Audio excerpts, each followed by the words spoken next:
The Korean Mafia boss accidentally runs into his 8 months heavily pregnant ex-wife working in a bakery. Part 2. The peace never lasts.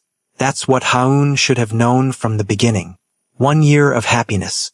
1 year of watching the twins grow from helpless infants into curious, determined little humans with Ji-hun's intensity and her quiet stubbornness.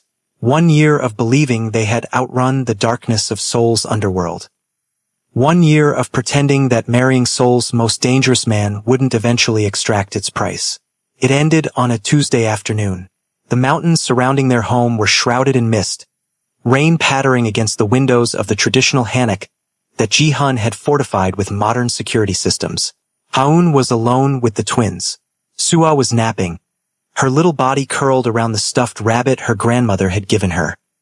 Junho was fighting sleep as always, his eyes struggling to stay open as Haun sang the lullaby her own mother had once sung to her. The first warning was silence. The complete absence of sound from the security team that always patrolled the grounds. No radio checks. No footsteps on the wooden deck outside. Just the rain and the wind and Haun's increasingly uneasy breathing. When she tried calling the head of security, no one answered. When she checked the security monitors Ji-hun had installed in their bedroom, the screens showed nothing but empty gardens, empty pathways, empty guard posts, as if the men assigned to protect them had simply vanished into the mountain mist. Clutching Junho to her chest, she moved to wake Sua. That's when she saw it. A piece of paper on the baby's blanket that hadn't been there when she'd put her daughter down for her nap. White paper, black ink, 5 words that shattered their year of careful peace. Sungmin had powerful friends. Did you think this was over? Someone had been in their home. Someone had stood over their sleeping child. Someone had left this warning less than 3 feet from where Haun had been singing to Junho. Someone had breached every layer of protection Ji-hun had promised would keep them safe. And Ji-hun was unreachable, away on business that she never asked about. The kind of business that required him to leave his phone behind. The kind that meant he wouldn't return until tomorrow at the earliest. The kind that meant Haun and the twins were completely alone with whoever had left that note. Like this video right now if you can feel your heart racing. Can you imagine finding a threatening note when you're alone with your babies? Comment below. Would you run or stay and fight to protect your children? Subscribe if you want to see how far Ji-hun will go to protect his family when his past comes back for revenge. Trust me. This family's peaceful year is about to be shattered in ways you won't believe. With shaking hands, Haun called the one person Ji-hun had told her to contact if she couldn't reach him. Min Seo, his lieutenant since childhood. The only man in his organization that Ji-hun trusted completely. The only man who knew every detail of their family situation. Someone's here, she whispered into the phone, not daring to speak at full volume. The security team isn't responding. There's a note about Sungmin. Min Seo's response was immediate. Take the twins to the panic room. Lock yourselves in. Touch nothing. Open for no one but me or Ji-hun. I'm 20 minutes away. The panic room. Hidden behind a bookshelf in Ji-hun's study. Stocked with enough supplies for a week. A final layer of protection that Haun had prayed they would never need. The 20-foot walk from the nursery to Ji-hun's study felt like crossing an ocean. Every shadow potentially concealing whoever had left that note. Every creak of the wooden floors amplified by her fear. The twins, sensing her terror, remained unnaturally quiet. Even Junho, usually so quick to fuss, merely clung to her neck with his tiny fists. Inside the panic room, surrounded by concrete walls and bulletproof glass, Haun finally allowed herself to breathe. To think. To remember how they had arrived at this moment when just 1 year ago, they'd believed the worst was behind them. For 12 beautiful months, they had lived in this careful bubble of family life. Ji-hun dividing his time between his business interests in Seoul and their mountain sanctuary. The twins growing stronger each day, their personalities emerging. Sua thoughtful and observant, Junho fierce and demanding. Both of them beloved beyond measure. In those 12 months, Haun had allowed herself to believe they could have this forever. This strange balance between Ji-hun's 2 lives, the legitimate businessman and the feared enforcer. She had convinced herself that the violence of his world would never touch their children. That the past, Sungmin's betrayal, the 8 months of separation, the lies that had nearly destroyed them, was truly behind them. How naive, how willfully blind. As if marrying the head of Seoul's most powerful crime family could ever result in normal family life. As if the blood that had cemented Ji-hun's position wouldn't eventually demand repayment. When Min Seo arrived with a team of Ji-hun's most trusted men, they found nothing. No intruders. No signs of forced entry. No evidence of how someone had managed to incapacitate an entire security team and enter the home undetected. Just the note, its threat hovering like poison in the air. The security footage showed nothing. 1 minute the guards were at their posts, the next they were simply gone. Not dead. Not visibly attacked. Just removed from the equation with a precision that spoke of professional work. Of resources beyond what an ordinary enemy might command. Whoever did this knows our systems, Min Seo said, his normally impassive face tight with controlled rage. Knows our routines, our protocols. This wasn't random. This was planned for months. Ha-eun clutched the twins closer. You told me Sungmin was dead. Her voice accusatory, angry. They had all assured her that the cousin who had separated them, who had caused their 8 months of hell, was no longer a threat. Min Seo's eyes slid away from hers. He was dealt with, but not killed. The hesitation in his voice revealed the lie they had maintained for her comfort. Ji-hun couldn't bring himself to kill his own blood. He was maimed, exiled, stripped of family protection. He should have been powerless to retaliate. Should have been. Words that now meant nothing as Ha-eun rocked her terrified children in a panic room that had failed its most basic purpose, to give them advance warning of danger. Ji-hun returned within hours of Min Seo's call. His helicopter landing on the pad behind the house with a roar that scattered birds from the surrounding trees. He burst through the door of the panic room still wearing the suit he'd been negotiating in. His eyes wild with a fear Ha-eun had never seen in him before. Not even when the twins had been born prematurely. Not even when doctors had worried about Sua's initially weak lungs. This was the fear of a man who had just glimpsed his most terrible nightmare and found it waiting on his doorstep. Are you hurt? Did they touch you? The children? His hands moved over her face, her arms, her shoulders, checking for injuries she might have concealed from Min Seo. Then to the twins, his touch gentling as he examined his son and daughter with trembling fingers. We're unharmed, Ha-eun said. Physically, at least. The qualifier hung between them, because they both knew that harm came in many forms. That the psychological damage of having their sanctuary violated, of knowing someone had stood over their sleeping child, would not fade quickly. What followed was a glimpse into Ji-hun's true world, the one he had carefully shielded her from during their year of rebuilt happiness. Phone calls that mobilized what sounded like an army.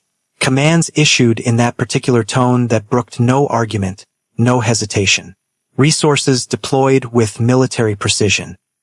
The full might of the park organization focused on a single objective: finding who had threatened his family. Sungmin is missing, Ji-hun confirmed later that night. After the twins had finally fallen into exhausted sleep, after the house had been swept for surveillance devices, after every inch of the property had been examined for further threats. He disappeared from Thailand 3 months ago. No one has seen him since. You told me he was dead. The accusation fell between them like a stone, the first real lie of their reconciled relationship. Ji-hun didn't try to justify it. I wanted you to feel safe, to believe the threat was eliminated. Instead you left me unprepared, her voice tight with anger, with betrayal. I thought we were protected. I thought your men were infallible. I thought our children were safe. They were supposed to be. The rare admission of failure from a man who had built his empire on never failing. This level of infiltration, it goes beyond what Sungmin could manage alone. He must have found powerful allies. The note mentioned friends. Ha-eun's mind raced through possibilities. Through the complex web of alliances and enemies Ji-hun had tried to explain to her over the past year. Who would help him? Who hates you enough to target children? The question lingered like smoke in the room. because they both knew the answer was many people. Many families who had lost sons, brothers, fathers to Ji-hun's rise to power. Many rivals who had been waiting for any sign of weakness. Many enemies who would see Ji-hun's family not as innocent civilians but as leverage to be exploited. In one night, their carefully constructed sanctuary had been revealed as the illusion it always was. A beautiful lie they had told themselves while danger gathered just beyond the horizon, patient and waiting. "We're leaving tonight," Ji-hun said. Not a request but a command. "I have a property in the city, the highest security building in Gangnam. Reinforced walls, limited access points, my most trusted men controlling every entrance." "Another cage, just more secure?"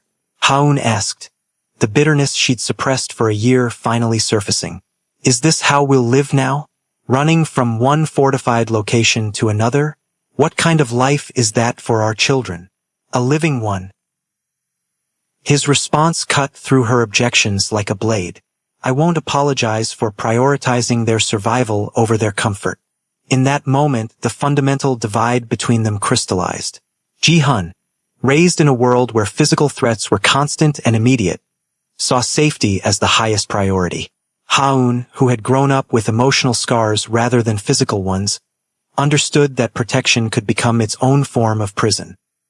But with the twins' lives potentially at stake, she had no choice but to acquiesce, to pack their essentials with shaking hands, to leave the mountain home that had been their haven for the past year, to step fully into Ji-hun's world, with all its shadows and sharp edges.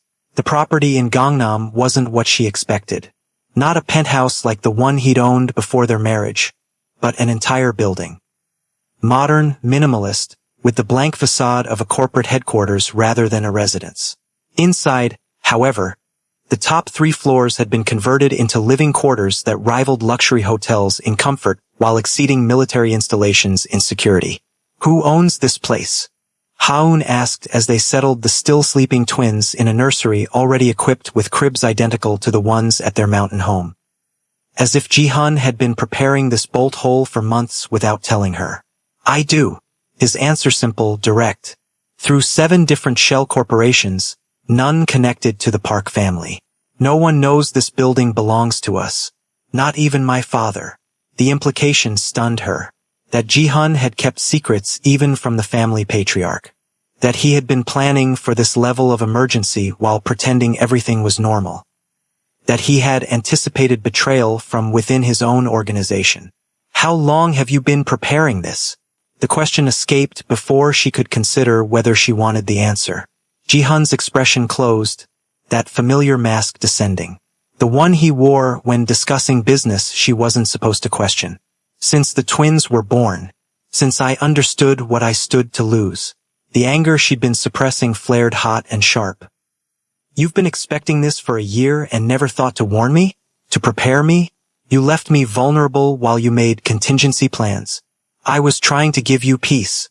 His voice rose to match hers, the rare loss of control revealing the strain he was under.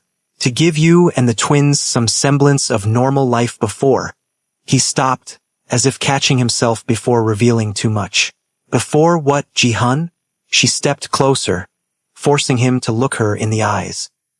"What haven't you told me?" The silence stretched between them, taut as a wire about to snap. Finally, he spoke, each word measured and heavy. "The Park family has enemies. Always has. My father made peace with most during his time as head. But there are still those who remember old grievances. Who would see our family destroyed if given the opportunity." He ran a hand through his hair, the gesture uncharacteristically vulnerable. "I've been managing these threats for years, containing them. But since marrying you, since the twins, there have been whispers that I've grown soft, that my priorities have shifted, that I might be leveraged through those I love. And you didn't think I deserved to know this?" The betrayal cut deeper than she could have anticipated. "You let me believe we were safe while knowing all along it was temporary? Would it have changed anything?" He challenged, his eyes dark with emotion rarely displayed so openly. "Would you have raised our children differently if you knew they were born with targets on their backs? Would you have loved me less if you understood the full consequences of being a park? The questions hung in the air between them, impossible to answer without admitting truths neither wanted to face. That perhaps their love had always been built on selective blindness. That Ha-eun had chosen to ignore the darker aspects of Ji-hun's world, just as he had chosen to shield her from its full reality. Their argument was interrupted by Min Seo's arrival. His face grave with news that couldn't wait until morning. We've identified who helped Sung-min, he said without preamble. The Hong family, their resources, their people, their technology. The name hit Ji-hun like a physical blow. Ha-eun saw it in the sudden tension in his shoulders, in the way his hand instinctively moved to where he usually carried his gun. You're certain? His voice had changed, become the cold, controlled tone she recognized from business calls, from moments when decisions about life and death were being made. Min Seo nodded once. We captured one of the men who breached the security system. He confessed after persuasion. Ha-eun didn't ask what form that persuasion had taken. Some questions were better left unasked in Ji-hun's world. Who are the Hongs? She asked instead, needing to understand the enemy who had violated their home, who had threatened their children. Ji-hun exchanged a look with Min Seo before answering. Old money. Very old. They control shipping routes throughout Asia. Legitimate business on the surface, but their real power comes from what moves through those shipping containers unregistered. Weapons, drugs, people. They were untouchable for decades because they had government protection at the highest levels. Were untouchable? Ha-eun caught the past tense. My father challenged their monopoly 15 years ago. There was conflict. The careful choice of words telling her everything about the nature of that conflict. Eventually, a truce was negotiated. Territories divided, agreements made. They've kept to their side of the line, we've kept to ours. Until now, Min Seo added. Until they sheltered Sung-min and gave him the resources to retaliate against you personally. The implications were staggering. Not just a disgraced cousin seeking revenge, but a powerful family deliberately breaking a long-standing peace, supporting an internal threat to the Park family. Targeting not just Ji-hun but his wife and children. This wasn't just danger. This was war. If you're feeling the tension between these two worlds colliding, smash that like button now. Would you choose safety or freedom if you were Ha-eun? Comment below what you would do in her impossible situation. Are you watching from Korea, America, or somewhere else? Let me know in the comments where this story is reaching you. Subscribe right now because the ultimate betrayal is coming. And you won't believe what Ji-hun might have to sacrifice to keep his family safe. The days that followed their move to the Gangnam safe house established a new normal that felt anything but normal to Ha-eun. Armed men in every corridor. Windows that couldn't be opened. The constant hum of surveillance equipment monitoring every approach to the building. The twins confined to 3 floors of sterile luxury. Their outdoor playtime now limited to a rooftop garden surrounded by bulletproof glass. Ji-hun was present physically but absent in every other way. Constantly on his phone. Constantly in meetings with lieutenants and soldiers whose names Ha-eun wasn't allowed to know. Constantly planning responses to threats she was no longer shielded from understanding. She watched her husband transform from the man who had held their children with trembling hands to the criminal leader, whose name made even hardened men lower their eyes in deference. Watched the tenderness she treasured being buried beneath layers of calculated violence, of strategic ruthlessness. It was as if 2 Ji-huns existed simultaneously. The father who still sang lullabies in his surprisingly gentle baritone, and the Mafia boss who dispatched men with orders that made them pale beneath their expensive suits. 1 week into this new existence, the bakery was targeted. Not her grandmother's original small shop, but the flagship store of what had become a successful chain under Minji's guidance and Ji-hun's financial backing.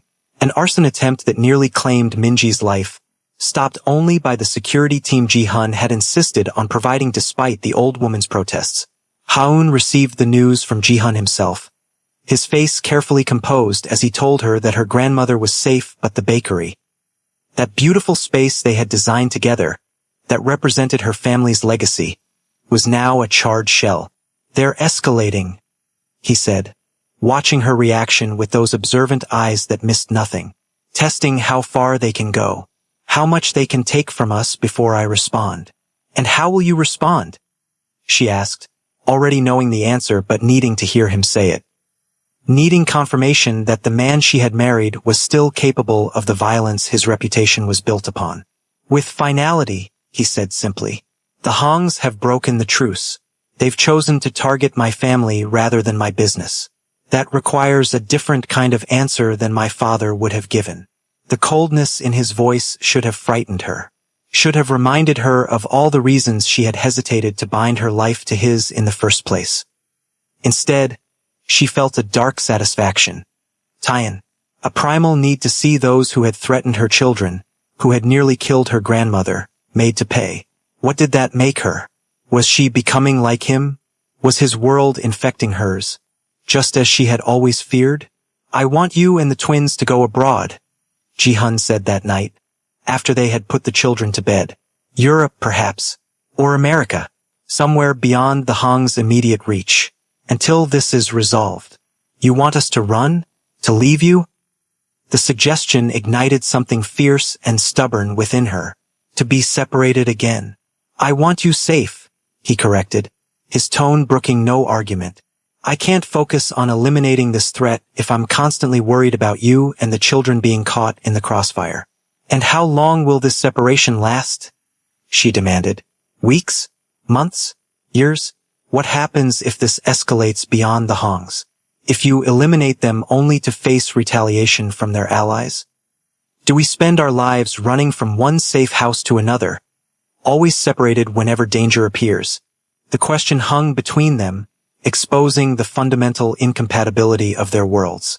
Ji-hun, raised to see threats in every shadow, would always prioritize physical safety above all else. Ha-un, who had grown up with the emotional scars of abandonment, would always fear separation more than physical danger. I won't be separated from you again, she said finally, her voice steadier than she felt. Not after what happened with Sungmin. Not after 8 months of believing you had moved on without me. If we face this, we face it together. The twins need both parents. Not a father who appears when it's convenient and disappears when it's dangerous. The words struck deeper than she'd intended, touching on Ji-hun's most vulnerable point. His fear of becoming like his own father, who had been more myth than presence during his childhood, who had placed family business above family itself. This isn't about convenience, he said, anger threading through his carefully controlled voice. This is about survival, about doing whatever is necessary to ensure our children have a future. What kind of future will they have if they're raised in constant fear, in isolation, if they learn that the world is too dangerous to engage with? Ha-un challenged. Is that what you want for them? To inherit your paranoia along with your business? The moment the words left her mouth, she knew she had gone too far, had struck at something too raw, too close to Ji-hun's deepest insecurities. The flash of hurt in his eyes before his expression closed completely told her everything about the damage her words had inflicted. My paranoia, he repeated, his voice dangerously soft, is what has kept our family alive. What allowed you to spend a year in that mountain house believing you were safe? What gives our children the luxury of growing up at all? Without another word, he turned and left their bedroom, the door closing behind him with a quiet click that somehow hurt more than if he had slammed it in anger. Controlled to the end, even in pain, even in betrayal by the one person he had allowed past his defenses. Ha-un sank onto their bed, the full weight of their situation finally breaking through her careful composure. This was the reality she had chosen when she married Ji-hun Park, when she accepted the jade necklace that symbolized her place in his world, when she bore his children, creating heirs to a legacy built on blood as much as business. The next morning, Ji-hun was gone before she woke, a note on his pillow not romantic but informational. He would be handling the situation for the next several days. She and the twins were to remain in the safe house. Additional security had been assigned. He would call when possible.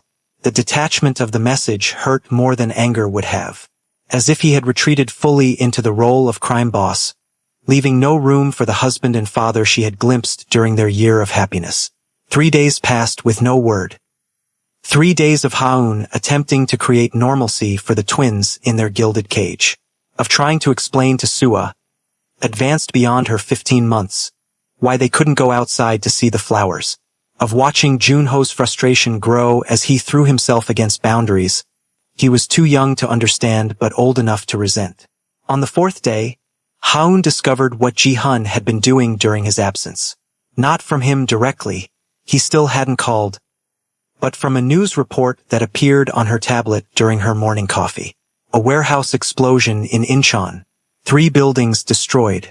Casualties estimated at 15, possibly more. The report didn't mention the Park family. Didn't need to. Haun knew with cold certainty that this was Ji-hun's response to the bakery arson. His declaration of open warfare against the Hongs.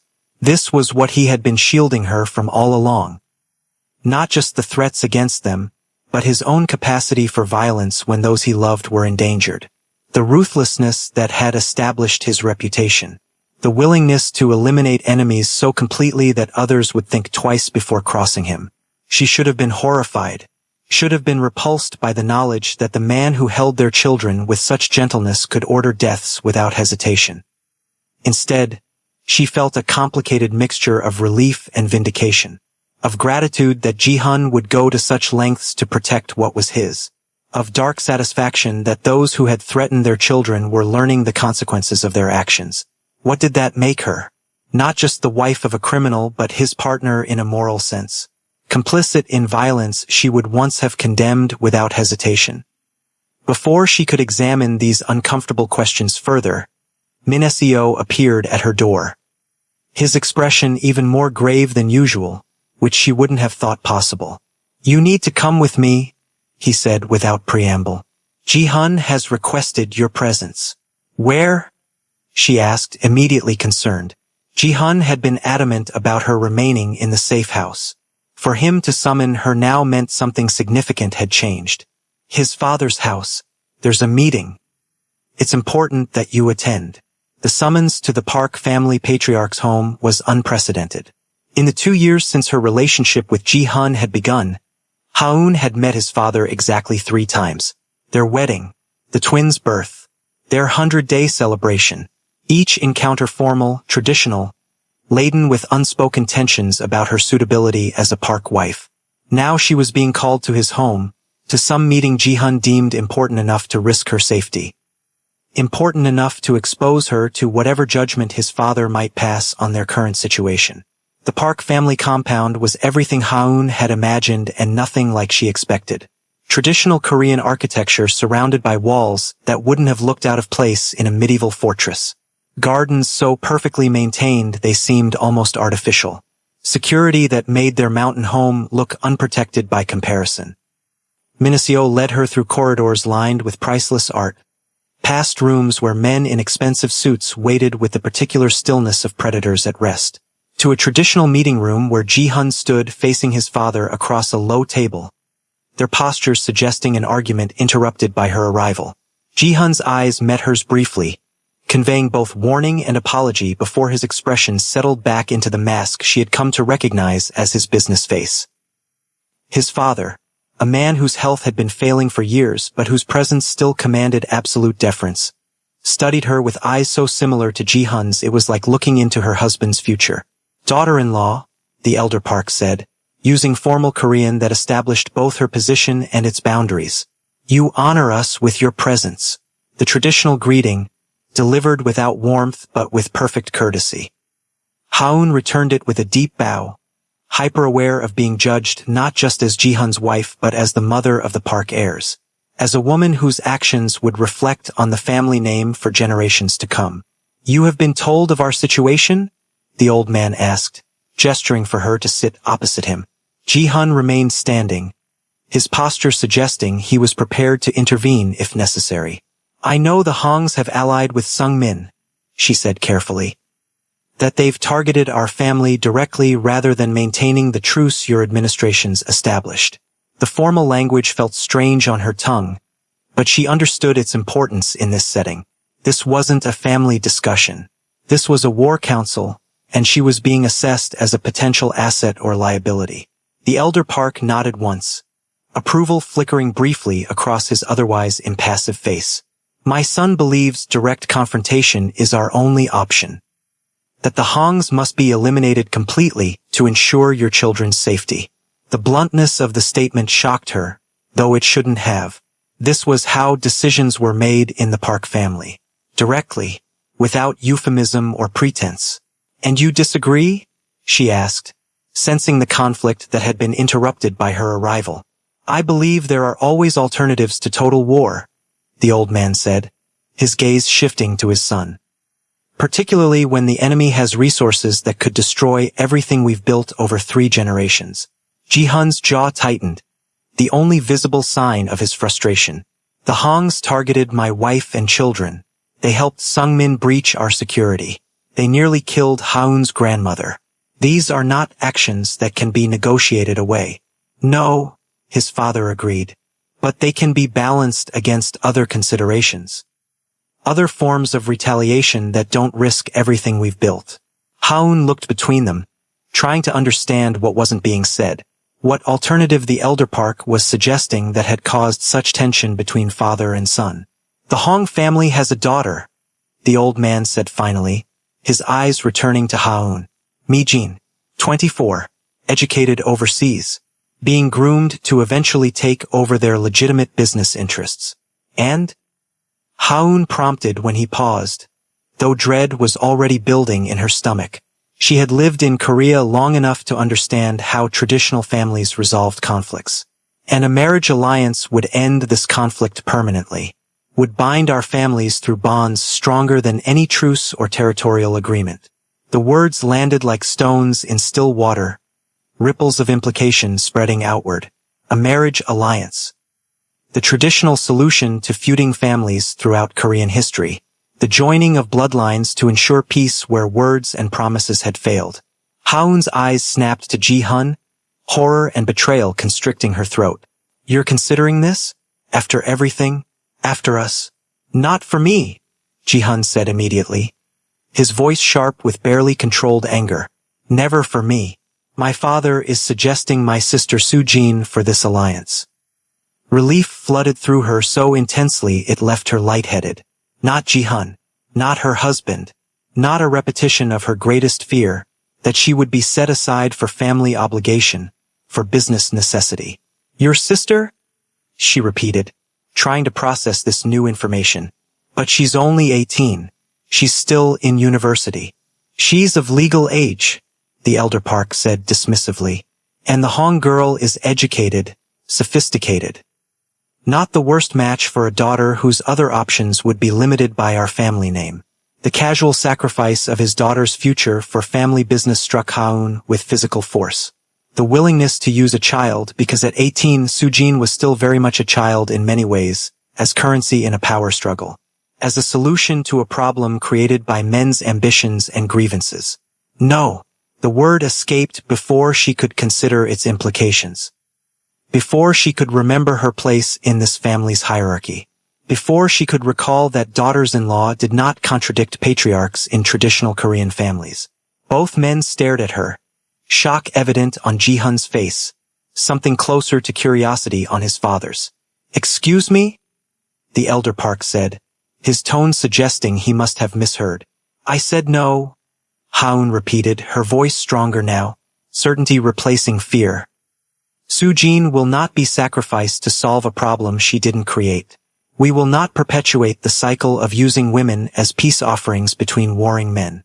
The silence that followed her declaration was absolute. Even the birds in the garden beyond the open doors seemed to hold their breath, waiting for the Elder Park's response to this unprecedented defiance. To Haun's shock, the old man laughed, a rusty sound, as if long and used, but genuine. Now I understand why my son risked everything to find you, he said, his eyes assessing her with new respect. You have the backbone this family needs in its women. Before she could respond to this unexpected approval, Ji-hun stepped forward, his expression hardened into decision. There will be no marriage alliance, he said firmly. Not with my sister, not with anyone. The Hongs crossed a line when they targeted my children, when they violated my home. They will receive the response such actions deserve. Even if it means war? His father challenged. Even if it risks everything we've built? Even then, Jihan's resolve was absolute. Some lines cannot be crossed without consequences. Some actions cannot be forgiven for the sake of business. The elder Park studied his son for a long moment, something like pride flickering briefly across his weathered face. Very well. Your children, your decision. But remember, when you go to war, you must be prepared to win completely or lose everything. There is no middle ground once blood has been spilled. The warning hung in the air between them, weighted with generations of similar decisions. Of similar moments when the Park family had chosen violence over compromise, had risked everything to maintain respect and fear in equal measure. This was the legacy the twins would inherit. The world they would grow up in, regardless of how much Haun might wish to shield them from its harsh realities. The knowledge settled on her shoulders like a physical weight, pressing her into the reality she had been avoiding since the day Ji-hun walked into her bakery and recognized her despite her swollen belly. Despite her attempt to build a life separate from his, they were Parks now, all of them, bound by blood and name to this world of calculated risks and necessary violence. Of family loyalty that transcended individual choice or comfort. As they left the compound, Ji-hun reached for her hand. A small gesture, but significant in the context of his father's home, where public displays of affection were considered vulgar. A silent acknowledgement of her courage in challenging the patriarch. A reaffirmation of their partnership despite the strain of recent days. I would never have agreed to it, he said quietly as they walked toward the waiting car. Never have sacrificed Sujin that way, but I needed my father to believe I was considering all options. Needed to buy time while my men positioned themselves. Positioned themselves for what? Haun asked, though she already knew the answer. Could see it in the grim determination that had settled over him like armor. For what comes next? He squeezed her hand once before releasing it as they reached the car. For the end of this threat, once and for all. The promise should have reassured her, should have made her feel protected, valued, prioritized above even family obligation and business necessity. Instead, it left her cold with dread, with the certainty that whatever came next would transform their lives in ways neither could fully predict or control. That night, after returning to the safe house, after tucking the twins into their beds with extra kisses and whispered reassurances, Haun discovered exactly what Ji-hun had been planning during his 3-day absence. Not from him directly. He was once again locked in meetings with his lieutenants, but from documents left carelessly visible on his tablet when she entered his study with a cup of tea. Battle plans. There was no other way to describe the detailed strategies laid out on the screen. Approaches to Hong properties across Seoul. Security assessments. Vulnerabilities identified with clinical precision. Resources allocated for what could only be described as a coordinated attack on multiple fronts. This wasn't retaliation for specific grievances. This was the complete elimination of a rival family. The kind of action that would leave no survivors, no possibility of future revenge. The kind of violence that would reshape Seoul's criminal landscape for generations to come. And it was scheduled to begin tomorrow night. If you believe love can survive even the darkest challenges, like this video now and share it with someone who needs to believe in second chances. Comment below if you think Haun and Ji-hun have finally found their balance, or if their world will always be threatened. Are you excited for their new baby announcement? Let me know in the comments. Subscribe and turn on notifications because I'm working on a special story about their twins growing up between two worlds, the legitimate bakery empire and their father's shadowy legacy. Some children inherit businesses. These two will inherit an empire built on both flour and fear,